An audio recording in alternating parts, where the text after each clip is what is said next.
Good morning friends, good morning তোমাদের সবাইকে। তোমরা সবাই কেমন আছো? আমি খুব ভালো আছি। তো যাই হোক, আমি যেটা বলতে চাইছিলাম, আজ হচ্ছে তোমার মাসের প্রথম দিন, বাংলা মাসের প্রথম দিন।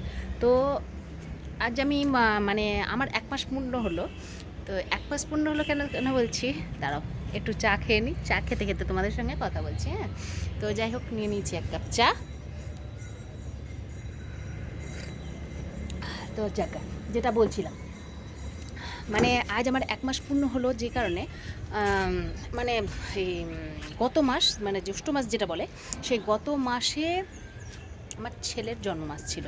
তো তার জন্যই আমার ছেলের জন্মমাস থাকাতে আমার মাথা কিন্তু একদম অপরিষ্কার। কেন বলছি, আমাদের শ্বশুরবাড়ির রীতি অনুযায়ী মাথায় সাবান দেওয়া যাবে না। তোমাদের কার কেমন আছে বলতে পারো?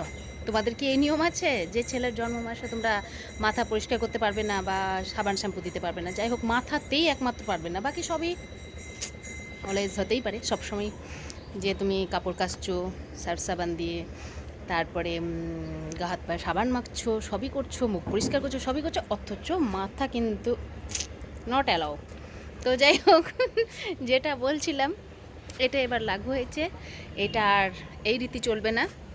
এই রীতি চলবে না কেন বললাম, মানে এই মাসে আমার মাথাতে এত অপরিষ্কার, এত নোংরা যে আমি থাকতে পারছিলাম না। মনে হচ্ছে সবসময় যেন কিছু যেন একটা চুল করছে, আর কেমনই যেন মনে হচ্ছে র্যাশ ট্যাশ বেরিয়ে যাবে না কি, কে জানে, জানি না। এত এত গরম, আর এই গরমে তোমরাই বলো, যদি আমি মাথা পরিষ্কার না করি তাহলে কি সেটা ভালো লাগবে? সব কিছু পরিষ্কার থাকবে অথচ মাথা পরিষ্কার থাকবে না। তারপরে একে তো আমার এমনিতেই চুল মোটামুটি অল্প বয়সেই আমাদের পেকে যায়। তো যাই হোক, কালার তো করি ন্যাচারালি, সবাই করে। তো ওটা নিয়ে কোনো প্রবলেম নেই। তো যাই হোক, আজকে আমার 1 মাস পূর্ণ হলো। তো আজ আমি খুব খুশি যে আমি মাথাতে সাবান দিতে পারবো, আর ঘুমও হচ্ছে না। আজ কতদিন ধরে ভালো করে আমি ঘুমাতে পারি না এই মাথার জন্য। তো আজ অবভিয়াসলি ভালোই ঘুম হবে আশা করি।